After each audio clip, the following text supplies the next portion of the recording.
E os demais abram suas Bíblias em Mateus,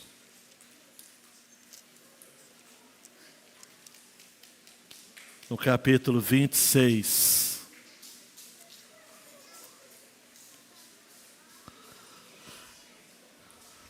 Lembrando duas coisas: a cantata de Natal, dia 17 de dezembro, às 18 horas. Já faça aí a sua divulgação. Cantata de Natal, 17 de dezembro, 18 horas. E no dia 24, nós teremos apenas um culto, dia 24, 9 horas da manhã. É o culto cantado de Natal. Nós vamos cantar canções tradicionais de Natal, que o irmão João já está separando, e outros hinos mais. Vamos estar fazendo uma coletânea de hinos, dia 24, pela manhã, e não teremos culto à noite, no dia 24, para você ter esse tempo precioso com a sua família. Sábado agora eu vou estar pregando o privilégio de estar com os nossos irmãos presbiterianos lá no Bracuí. Reverendo Walter, que é uma figuraça, ele militar de marinha, vai estar comemorando junto com a sua igreja aniversário, Igreja Presbiteriana no Bracuí. Se não me engano, lá é Santa Rita, não é? O local onde fica o templo. E aí, se você desejar participar, toda a igreja está convidada. Ela estendeu o convite. Além da minha participação modesta, compartilhando da palavra, uma banda do Colégio Naval vai estar, porque o Walter é músico, né? Então ele conseguiu uns colegas lá da Marinha e deve fazer, João, um alvoroço lá. O Bracuí vai tremer, né? Então, quem desejar participar dessa festa junto com os irmãos presbiterianos, até temos uma presbiteriana aqui entre nós, não é? Então, fica aí esse convite. Seja bem-vinda, tá, minha irmã? Apesar que a irmã já é nossa, né? Também, enquanto está entre nós. Muito bem, gente. Nós estamos caminhando para o fim das mensagens nos discípulos de Jesus. Esse é o 12º, mas como Judas ele ficou pelo caminho, Marcos fala de Judas, a lista de Mateus, a lista de Marcos, a lista de Lucas contam Judas.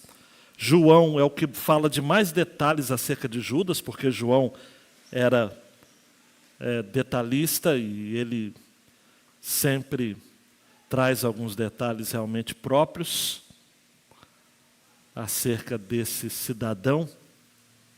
Mas Atos, no capítulo 1, quando os discípulos estão orando no cenáculo, obviamente Judas não estava, porque ele já havia se suicidado. Querendo Deus, na próxima quinta-feira, eu vou estar falando sobre a morte de Judas. O triste fim de um homem que morreu como viveu, de modo trágico. Perdeu oportunidades, desperdiçou privilégios e deixou-nos lições assim muito próprias de que, a despeito de vez por outra convivermos com os santos, podemos não ser um deles. Acho que dentre tantas coisas que Judas evoca na gente, Nilton, é um sentimento. A gente nunca sabe com quem que estamos nos relacionando, mesmo na igreja. João, que vai registrar que Jesus disse certa feita: olha, um de vocês é diabo. Então, No texto de Lucas, que vai dizer de que Satanás entrou em Judas, na verdade ele entrou em Judas porque Judas já era dele. Um de vós é o diabo.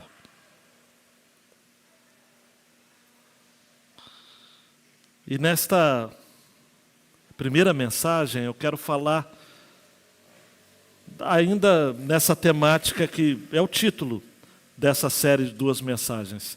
Judas o perdedor. Judas só perdeu. É difícil, amados, entender Judas. Muita literatura tem sido escrita. Muitas teorias têm sido desenvolvidas. Uma delas, até a mais bizarra, é que Judas nem existiu. Foi uma invenção de uma ala da igreja. Judas é enigmático porque nós não sabemos como que ele se aproxima do círculo apostólico. Porque ele é o único que não é galileu. Ele é de Quiriote, uma cidade da Judéia. O De Chosen, por exemplo, cria a ideia de um Judas que foi chegando, até Jesus se acostumar com ele no meio dos 12. Claro que isso é uma proposta um tanto quanto pitoresca, porque Jesus não iria simplesmente deixar com que alguém chegasse e fosse parte daquilo. De alguma forma, irmã Lúcia, que eu não sei explicar e nem procuro entender, Judas tinha privilégios, porque um deles, além dos privilégios de ver milagres, participar de provisões, do pão, dos ensinos de Jesus, ele era o tesoureiro. É que graças a Deus eu não sou Jesus, porque senão eu ia colocar Mateus como tesoureiro. Eu ia falar, não, Mateus tem tudo para ser tesoureiro, porque já era publicano, mas ainda bem, Jéssica, que Jesus não sou eu. Ele deu o cargo a quem de fato João diz que era ladrão, subtraía aquilo que entrava na bolsa. O movimento de Jesus, amados, olhe para mim, não era um movimento assim tão frugal, no sentido de simples, porque se havia um tesoureiro é porque havia recursos, receitas. E se haviam receitas e que precisavam de um tesoureiro, careciam de administração de recursos. Então havia ativo, passivo. As pessoas que caminhavam com Jesus comiam, bebiam, tinham instalações. Jesus não tinha onde reclinar a cabeça, é uma expressão, significa que ele não tinha um paradeiro certo. Judas não despertava, gente, suspeitas. Por isso que por ocasião da ceia, antes dessa passagem, no início dessa quinta-feira à noite, eles, quando Jesus disse, um de vocês estará me traindo, ninguém disse, é Judas. Não. Muito pelo contrário. Cada um olha para o mestre e diz, porventura sou eu, mestre. Incluindo o próprio Judas. Em João capítulo 13, diz que Jesus lava os pés dos discípulos, ele lava os pés também de Judas. Na ceia que o diabo entrou no coração de Judas no partir do pão. Jesus diz, olha, o que você tem de fazer, faça logo. João registra isso. Só que todo mundo ficou olhando um para o outro, dizendo o seguinte, olha, Jesus deve ter mandado ele comprar alguma coisa.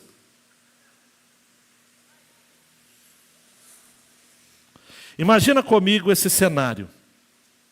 Era uma quinta-feira como hoje.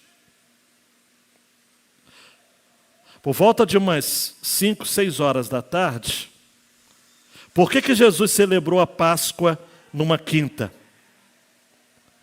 Porque havia entre os galileus, a Páscoa era comemorada numa quinta. Entre o pessoal da Judéia, na sexta. Por isso que Jesus morreu na sexta. Porque era a Páscoa celebrada em Jerusalém. Jesus morreu justamente no dia da Páscoa judaica. Mas por razões que eu não sei, vou ficar devendo essa informação, os galileus celebravam na quinta. Então Jesus celebra a Páscoa, por volta de 5, 6 horas, e imediatamente depois, ou para usar uma expressão bonita, ato contínuo, momentos depois ele celebra a ceia do Senhor. Quando ele parte o pão, ele diz, olha, quem me trai está comendo comigo do prato, do mesmo prato. E Judas pega aquele pão molhado, Judas sai em corrida. Ele já havia macumunado, combinado com os sacerdotes e autoridades religiosas, de que ele estaria entregando a Jesus ao preço de, Mateus é bom de números, só ele registra isso, 30 moedas de prata. O valor de um escravo, está lá em Êxodo.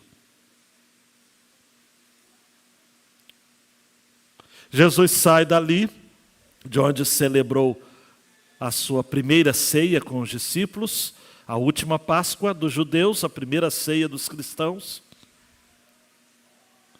E ele vai para o Getsêmani. Chegando lá, você conhece a história. Ele chama para perto Pedro, Tiago e João. Se afasta, volta aí de alguns metros, 20 metros, e ora, Pai, se possível, afasta de mim este cálice. Todavia, não seja feita a minha vontade, mas a tua. Nesse desespero de alma, Lucas é o único que vai registrar, porque Lucas é médico, então Lucas compreende essas terminologias. A angústia de Jesus era tal que o seu suor se transformou em sangue.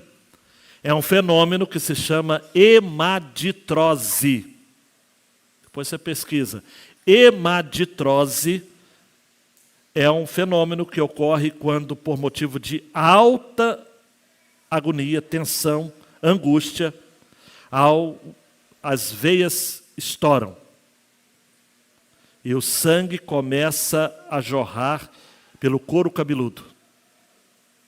Onde tem mais cabelo, jorra mais sangue. Por isso, suor se transformando em gotas de sangue.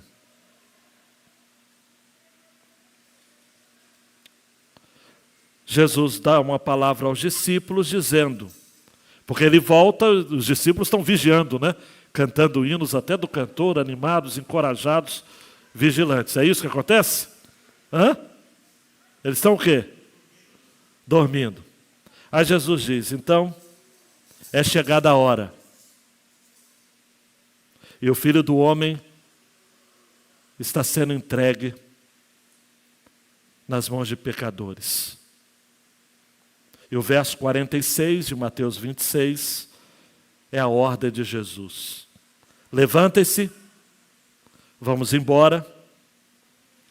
Eis que o traidor se aproxima.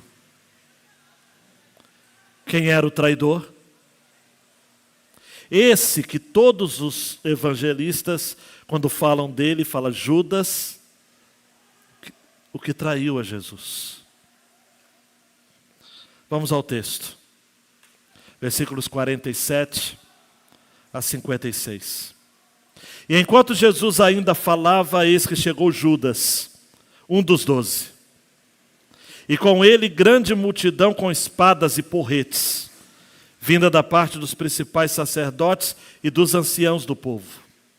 Ora, o traidor tinha dado a eles um sinal. Aquele que eu beijar é esse, prendam-no. E logo, aproximando-se de Jesus, Judas disse, salve, mestre, e o beijou. Judas, porém, lhe disse: amigo. Que coisa, né? Amigo, o que você veio fazer? Nisto, aproximando-se eles, agarraram Jesus e o prenderam.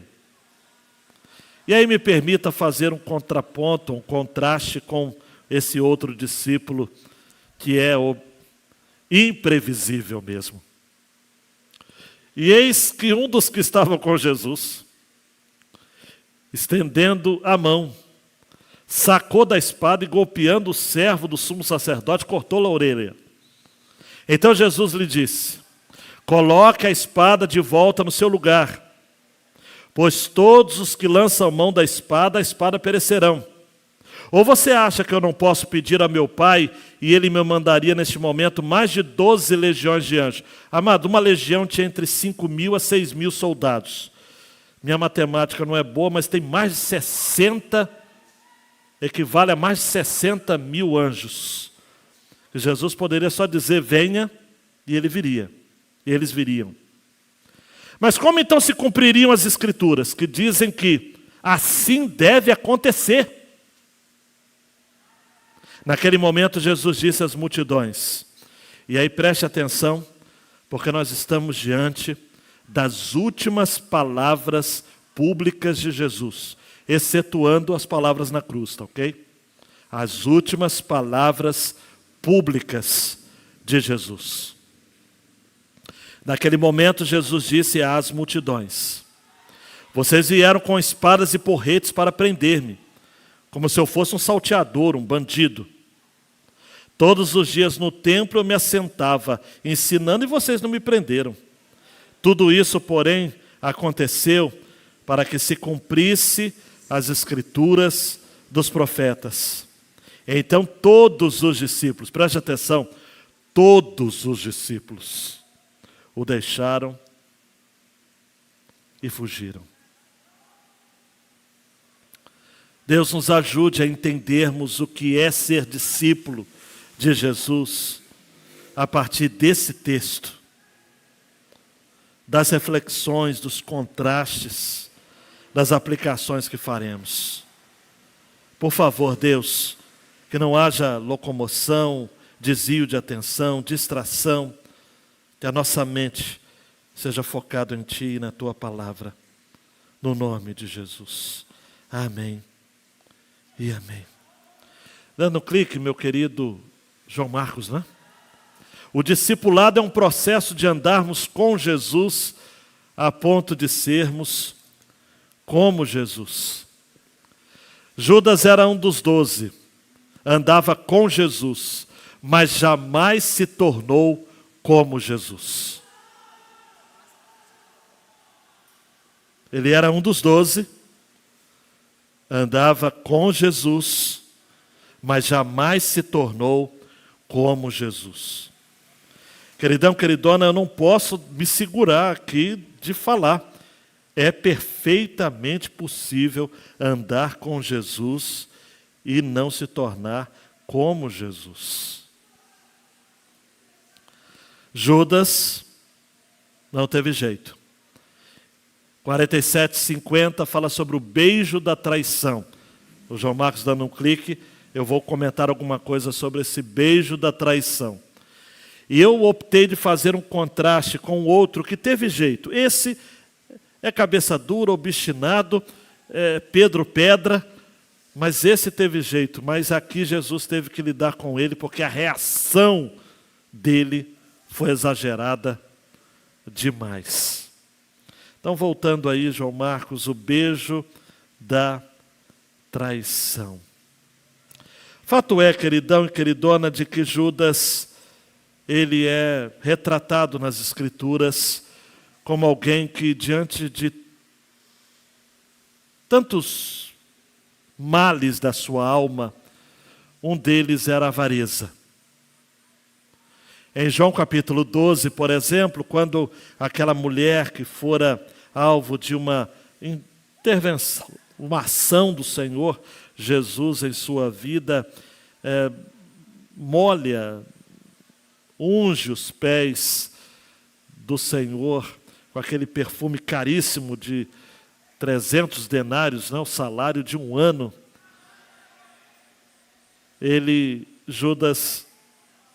Poucas vezes Judas fala, ou é registrado falas de Judas, mas esta de João 12 é registrado. Ele disse: por que esse perfume não foi vendido por 300 denários e o valor não foi dado aos pobres? Quem não conhece a história, olha para essa frase e fala: gente, esse cidadão é um cara preocupado com os mais pobres. Mas João explica no mesmo texto, ele disse isso não porque se preocupava com os pobres, mas porque era ladrão e, tendo a bolsa do dinheiro, tirava o que era colocado nela. Judas partilhava do ministério de Jesus. Em Atos 1,17, quando da eleição do substituto de Judas, que nós vamos inclusive ter 2 mensagens sobre ele, Matias, Pedro fala: ele era um dos nossos, 1,17 de Atos, e teve parte neste ministério. Então mesmo Pedro disse, ele era um dos nossos. Ele teve parte neste ministério. Mas aí a gente para, Diego, para investigar o seguinte: qual o poder das trevas, ou qual profundidade de pecado da alma humana poderia ter arrastado esse homem a um desejo tão vil e mesquinho? O que aconteceu na alma desse homem? Nós sabemos que a avareza é uma forma de idolatria. Esse indivíduo que saboreou tão sublime graça, o que fez este cidadão desprezar em função de um prêmio terreno, de um dinheiro que ele recebe e depois joga ao chão? E o dinheiro foi comprado um terreno, que é justamente o terreno onde ele havia morrido depois do seu suicídio. E além do suicídio, nós vamos ver na próxima semana, porque a corda, tudo leva a crer que rompe, e ele é precipitado em direção a pedras, e ele é totalmente perfurado por elas. Uma morte, toda morte é horrível, mas a morte horripilante. É tão horripilante que Mateus fala só do enforcamento. Só Lucas, em Atos, que vai registrar essa outra parte. Gente, um comentarista, até católico, registrou: a queda de Judas representa para nós uma advertência, diz esse comentarista. Causa vertigem pensar que um homem bom, escolhido e preparado por Deus para realizar uma grande missão, um homem que conviveu intimamente com o próprio Jesus, que tinha todas as condições para ser fiel até o fim e muito santo, tenha caído tão fundo. E esse mesmo comentarista diz: essa advertência torna-se ainda mais forte se nos lembrarmos de que não foi só Judas que traiu, os outros discípulos também traíram o Senhor, embora de outro modo, e até o próprio Pedro negou covardemente o Senhor. Eu disse no domingo passado que acabou eu tendo que lidar com esse nome, Judas, citando Russell Shedd, que admite a ideia de que Judas, ele imaginava que a luta de Jesus era pró-libertação de Israel.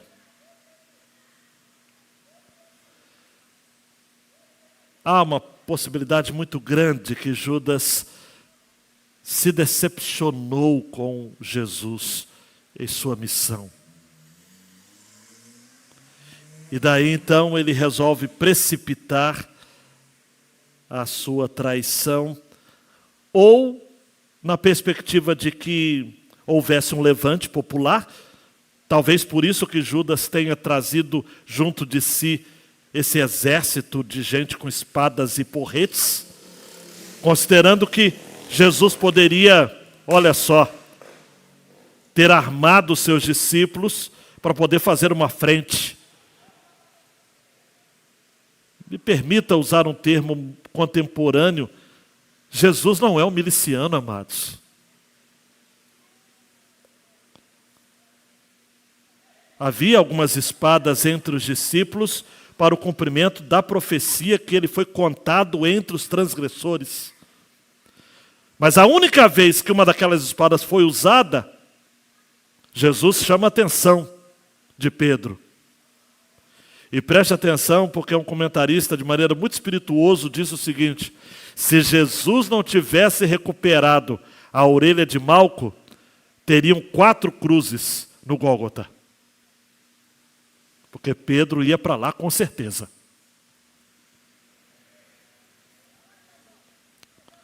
Russell Shedd disse assim, tentando entender a alma de Judas, Regina: se o Senhor não assumiria o domínio político, para que todo aquele sacrifício e perigo? Ele justificou a traição com base na atitude generalizada.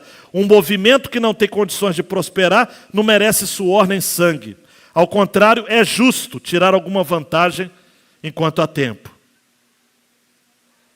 Se essa linha do falecido Shedd e de tantos outros está certo, Judas, ele era mais nacionalista do que cristão. Qualquer semelhança com os nossos dias não é mera coincidência.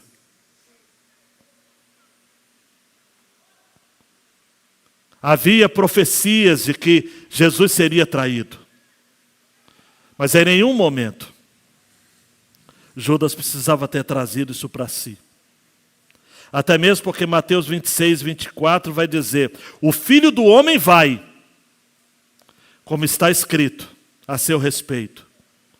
Mas ai daquele por quem o Filho do Homem está sendo traído. Melhor seria para ele se nunca tivesse nascido. Agora, o protocolo da traição é que foi vil, perverso. Versículo 47 diz que enquanto Jesus estava falando, chegou Judas. E com ele grande multidão com espadas e porretes, vindas da parte dos sacerdotes, dos anciãos, eram guardas do templo, guardas diversos, mas eu tenho para mim, queridão e queridona, de que nós estamos diante, além de guardas armados até os dentes, arruaceiros. Gente que estava com porretes. Porrete não é arma de guarda. Porrete é arma do populacho. Do povo que está passando pela rua, vê um pedaço de pau e pega. Porque a ideia de porrete aqui é isso, pedaço de madeira. Alguém que tinha uma madeira em casa, uma ripa e pegou e vamos acabar com esse Jesus. E Judas então combinou com eles o sinal. Aquele que eu beijar. O problema não está no fato de Judas ser íntimo de Jesus. E Tim Keller vai dizer algo nesse sentido, né? A questão é de que Judas está mudando de lado. O texto diz que ele está vindo com essa multidão com espadas e porretes. E eu não leio esse texto sem me emocionar e sem fazer uma aplicação na minha vida, porque aquele que era um dos 12, como o texto diz, ao invés de estar junto com os 12, estava junto com uma multidão com espadas e porretes. Para mim, essa é a essência da traição. Isso vem antes do beijo, precede o beijo. É ter mudado de lado. É ter mudado de grupo. Por isso que esse beijo, que é muito comum no Oriente, é muito comum filhos beijarem pais, discípulos beijarem mestres, súditos beijarem suas autoridades, reis, rainhas. Só que um beijo que com Jesus sempre representava a vida, porque Jesus disse, eu vim para que tenham vida. Agora, na boca de Judas, nos lábios de Judas, é o beijo da morte. O problema de Judas é de que ele havia deixado a palavra para pegar em espada e porrete. O problema é quando o cristão deixa de buscar a palavra de Deus para buscar fundamento para destilar os seus ódios em relação aos seus inimigos. O problema é quando o cristão deixa de franquear o outro lado da face e passa a cortar a orelha dos outros. Diga misericórdia.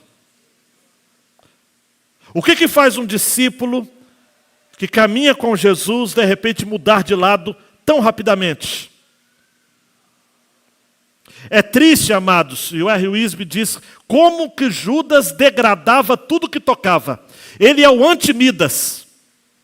Só uma referência àquele personagem da mitologia grega, que tudo que tocava se transformava em ouro. Judas é o anti-Midas. Tudo que ele tocava, ele estragava. Quer ver? O nome dele, Judas, é um nome belíssimo. Está lá em Gênesis. Um dos filhos de Jacó se chamava Judá. É a forma hebraica de Judas, que significa louvor. Jesus é o leão da tribo de Judas. Está certo. Judas. Mas hoje, quem pensaria em dar ao seu filho este nome?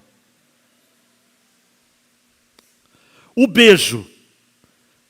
Eu disse no início do culto, respeitosamente, esse ano a gente precisa beijar mais respeitosamente, porque essa expressão, usada em outros contextos, tem outro sentido. O beijo. Como é bom beijar a quem amamos? Um cônjuge, um filho, um amigo, um achegado. Judas usa o beijo como arma, não como sinal de afeição. E pior, Miliane, o tempo verbal no grego dá a ideia de que ele beijou repetidamente. Então não foi um beijo rápido, teria sido um beijo quase que encenado, artístico. Jesus, sabendo, ele mesmo já havia dito, o traidor se aproxima, surpreendentemente, no versículo 50, ele fala, amigo, o que você veio fazer? A palavra no grego para amigo, o grego é etairos, só uma curiosidade, significa camarada, companheiro, colega, aquele que compartilha da minha câmara, da minha privacidade, aquele que come pão junto comigo, aquele que caminha junto comigo. O que você veio fazer? A NAA traduz assim. A nova versão transformadora derruba logo e explica. Jesus disse, amigo, faça de uma vez o que você veio fazer. É quase que uma interpretação, mas é uma possibilidade do original. O que você veio fazer, se formos traduzir como uma interrogação. Faça o que você veio fazer, seria se a gente traduzisse como uma afirmação. E nisso se aproximaram, agarraram Jesus e o prenderam, com elementos, Erivelto, de uso de força. De força. O relato de João, que também estava presente, Mateus também estava presente, né? Mas João, 60 anos depois, então ele refletiu, pensou, mas essa imagem não saía da sua mente. Ele diz que quando Jesus estava ali, ele disse assim: vocês estão procurando quem? E aí a turba disse: a Jesus o Nazareno. Então ele teria dito: sou eu. E João é muito estiloso, porque esse sou eu é uma nuance do eu sou, lá de Êxodo capítulo 3. Sou eu. E João registra que quando ele disse sou eu, a turba, os arruaceiros, recuam e caem por terra. Linalva, eles foram prender Jesus e ficaram presos por Jesus. Caíram. E aí Jesus pergunta de novo: a quem vocês estão procurando? Está lá em João 18. A Jesus o Nazareno. E aí Jesus diz de novo: eu já não falei que sou eu? Se é a mim que vocês estão procurando, deixem que estes vão embora. Referindo-se aos demais discípulos. Imaginou comigo essa cena? E aí é um contraponto que eu quero fazer nesses próximos minutos. A reação exagerada de Pedro. Nós sabemos que é Pedro por outros evangelistas que vão dar o nome, né, a essa situação envolvida aqui. Claro que João não vai perdoar e vai colocar que era Pedro mesmo, né? Vai dar nome aqui àquele que, de certo modo, seu ato, sua atitude contrasta com a de Judas. Lucas vai deixar claro no capítulo 22, 35 a 38, que Jesus pede aos discípulos que estejam vendendo a capa e comprando uma espada, para que se cumprisse o texto do Antigo Testamento, ele foi contado com os malfeitores. Na hora, apareceram 2 espadas, Jesus disse: basta. Olhe para mim, amados, a igreja nunca lidou bem com esse negócio de espada. Por isso que o princípio da reforma é: a igreja tem o poder das chaves. Quem entra, quem sai do reino. O Estado tem o poder da espada. Todas as vezes que a igreja se macumunou com o Estado, ou para falar um português rasgado, a igreja se envolveu com política, deu ruim. Porque a igreja não sabe lidar com espada. A igreja só sabe lidar com chaves. As chaves do reino são dadas à igreja. Nós não somos pacifistas ou pacificadores por uma questão de eles não pegam em armas porque... Nós não pegamos em armas porque a arma não combina com o cristão, a não ser se ele for um agente de segurança pública. Eu nem vou falar se for um bandido, porque senão não seria cristão.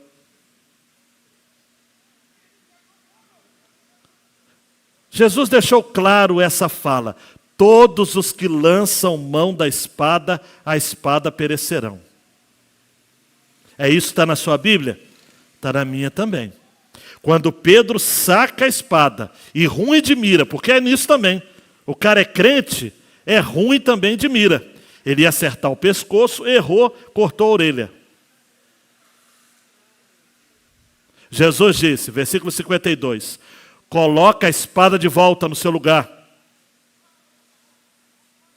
Pois todos os que lançam mão da espada, a espada perecerão. Você acha, e aí, Alexandre, tem que ser Jesus mesmo, né? Ele diz o seguinte: você acha que se fosse para eu me defender, eu não poderia pedir ao meu Pai, aleluia, e Ele não mandaria 12 legiões, tá bom para você, Pedro? Pedro, eu estou falando com você, Pedro. Se eu pedir para o meu pai, não vai ser uma espadinha que você ainda errou o pescoço do camarada, eu vou ter que curar o homem ainda.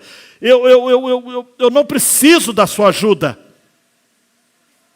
Jesus até hoje está dizendo para a igreja: eu não preciso da sua ajuda, igreja, para governar o mundo, para agir na esfera da política. Eu quero que a igreja seja igreja. Até hoje Jesus está falando a mesma coisa. Você não tem que pegar na espada, igreja. Porque todos que pegam e empunham a espada morrem pela espada. Você acha que se eu pudesse, ou quisesse, eu não poderia pedir ao Pai? Tem que se cumprir as Escrituras, Pedro. É para ser assim. Olha para mim, amados, aí é decepcionante. A gente olha para Jesus e fala: Jesus, eu não estou te entendendo. É para ser assim? É. Jesus diz até hoje para a igreja: olha, a situação política no mundo é para ser assim, igreja. É para vocês orarem mais. Ora se A estiver no poder, ora se B estiver no poder, pode mudar o ocupante, mas o espírito de Balaão é o mesmo, e de Balaão é o mesmo, de Baal. Não muda. O que muda é que se o meu povo, que se chama pelo meu nome, se humilhar e orar e buscar a minha face, não é se armar, é buscar a minha face, eu ouvirei dos céus, eu perdoarei os seus pecados, eu sararei a terra. Segundo Crônicas 7,14. Quando Jesus estava diante de Pilatos, Pilatos falou: você é rei dos judeus? Ele disse: tu o dizes. Você está de gracinha, né? Você é rei? Ele falou: eu sou, mas meu reino não é deste mundo. Em outras palavras, Jesus está dizendo, permita uma tradução ezequiana do texto. Jesus disse para Pilatos: Pilatos, pode ficar tranquilo que o meu movimento não vai lhe tomar o poder. Eu não quero tomar Roma. Até mesmo porque daqui a 40 anos vai entrar os romanos aqui, vai fazer uma arruaça. Eu já falei para os meus discípulos, já avisei a eles que vai ser terrível. Porque o meu reino não é deste mundo. Eu estou olhando para o final da história. Eu vou fazer descer junto com meu Pai uma nova Jerusalém. Eu vou transformar isso tudo aqui em novos céus e nova terra. O meu plano é eterno. Eu vim aqui trazer um novo êxodo. Eu vim tirar o meu povo desse Egito, que hoje é Roma. Eu vim tirar do útero da morte a vida. Esse é o meu reino, essa é a minha postura. O Wright vai dizer o seguinte: olha, quando alguém puxa a espada no Getsêmani, no escuro, e a desfere em torno das oliveiras, é obrigação conferida por Deus defender Jesus, para defender Jesus, mas ele diz: não faça isso. Jesus poderia dizer: oh, Pedro, valeu, mas Jesus está dizendo: Pedro, não precisa disso. Na verdade, Jesus diz que ao agir assim, a pessoa está procurando problema, porque quem vive pela espada tende a morrer pela espada. Todo camarada, igual o camarada que tem arma em casa, acontece um barulho na rua, ele sai armado. Na maioria das vezes. Acontece confusão, ele é alvejado. Recentemente teve vários casos nesse sentido. Jesus está dizendo o seguinte: vocês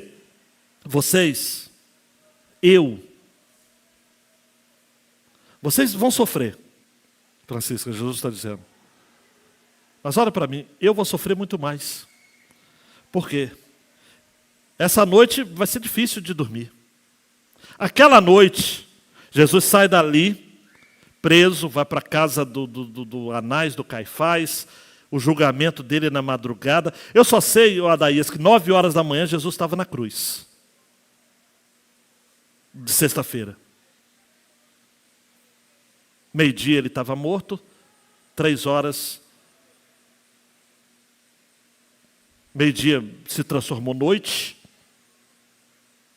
E naquele mesmo dia, Jesus é retirado da cruz, morto. Jesus sofreu uma longa noite de insultos, preste atenção, tortura, zombaria, gusparadas, maldição e vergonha. Mas sabe o que ele tem para dizer? As últimas palavras públicas de Jesus, como eu lhes disse, versículo 55. Vocês vieram com espadas e porretes para me prender, como se eu fosse um bandido. Salteador, no grego, significa bandido.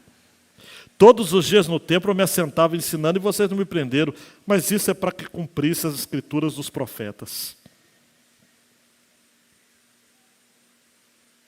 Então, todos os discípulos o deixaram.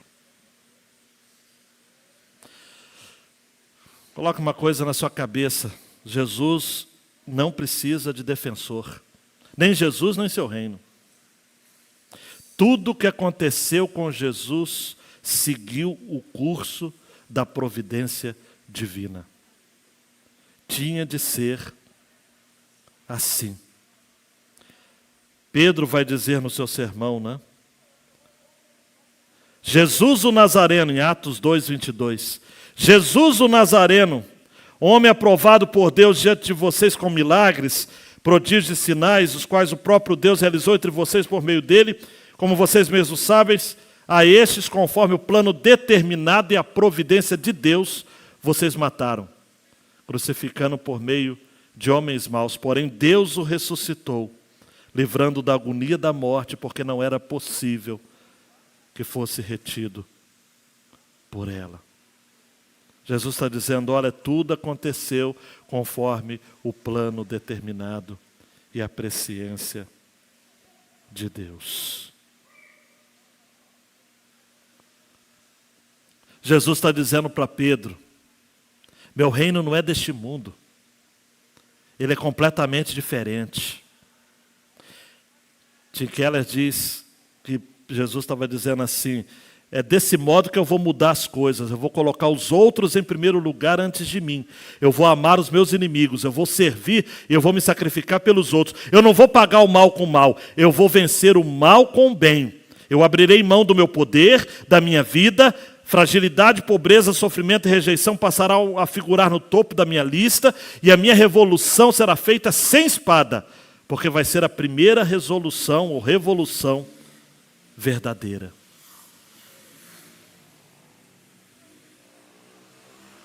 Rápidas aplicações nesses últimos 5 minutos que eu me comprometo em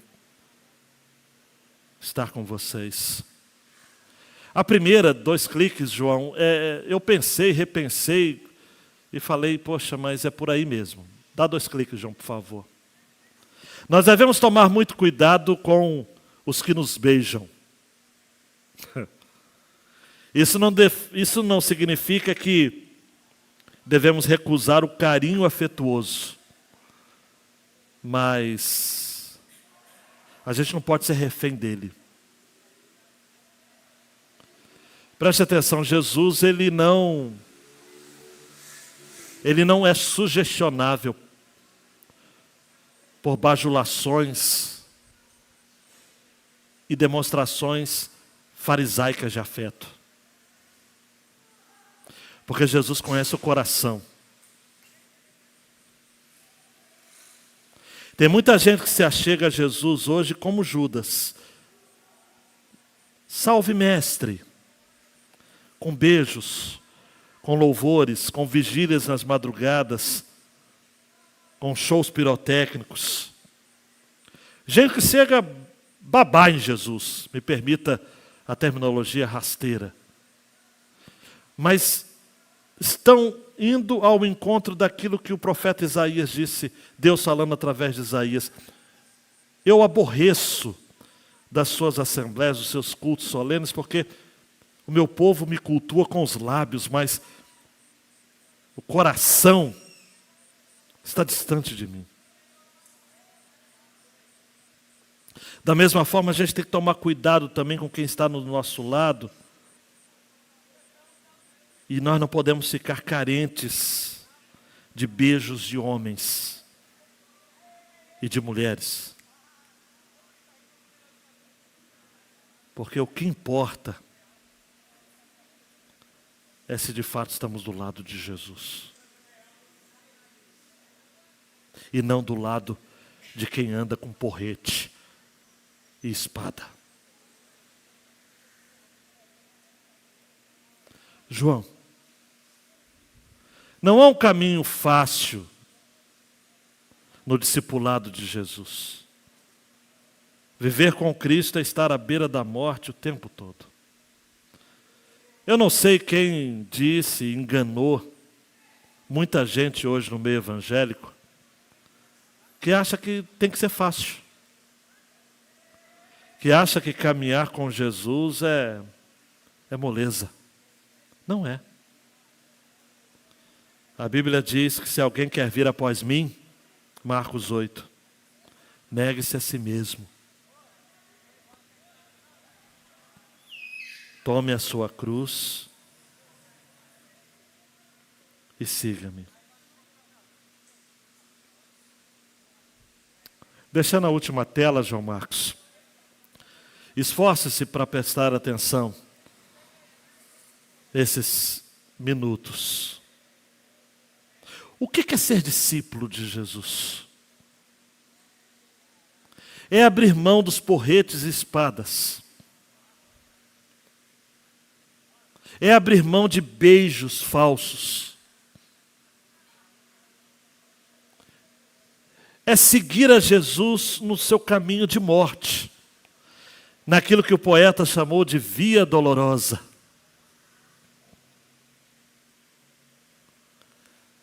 Amy Carmichael, missionária na Índia, dizia: a vida cristã é um convite a morrer. E eu não sei por que tanta gente quer popularidades. Eu li alguns anos atrás o depoimento de um querido irmão que estava na Inglaterra, e eu falei de Amy Carmichael, e ele decidiu ir para servir como missionário para apoiar aquela irmã preciosa. E aquele jovem, Natália, era médico. E um homem de Deus chamado Watmani, um cristão chinês, estava ali passando 2 semanas numa conferência. E esse jovem médico então perguntou ao irmão Ni: você tem um conselho para mim, agora que eu vou ser missionário? E o Watmani disse assim: você deve usar uma letra A bem grande em ti. Letra A bem grande. Eu não sei se é hoje, mas na Inglaterra, quando alguém está aprendendo a dirigir, no painel, no vidro do carro, num lugar bem visível, tem uma grande letra A, de aprendiz. E aí todas as pessoas sabem que aquela pessoa está aprendendo, e aí dirigem com cuidado. Com muita frequência, nós pensamos que depois de termos sido salvos, nós estamos prontos para o ministério, para ajudar as pessoas, para fazer e acontecer. E a gente se esquece de que enquanto a gente estiver aqui na terra, nós somos aprendizes. E graças a Deus, nós somos aprendizes e nunca graduaremos nessa escola do discipulado. Guarde no seu coração esse princípio. Durante todo o tempo que você estiver servindo a Jesus, você sempre será um aprendiz. Porque você sempre servirá a um grande Deus e terá muito o que aprender. Abaixe sua cabeça, ore ao Senhor e diga a Deus: é isso que eu quero. Eu quero continuar sendo um aprendiz. Eu quero continuar sendo aquele discípulo que não apenas anda com Jesus, mas está vivendo o processo para ser como Jesus. Diga: Senhor, é isso que eu quero. A que preço for, mesmo que me doa, mesmo que essa senda, este caminho me leve à morte, mas eu quero sempre ser seu aprendiz. Deus, que esta palavra cale fundo nos nossos corações e que a gente reveja muitas posturas no nosso coração e que a gente endireite o nosso caminho em o nome do Senhor Jesus. Amém e amém. Ore silenciosamente, queridão e queridona.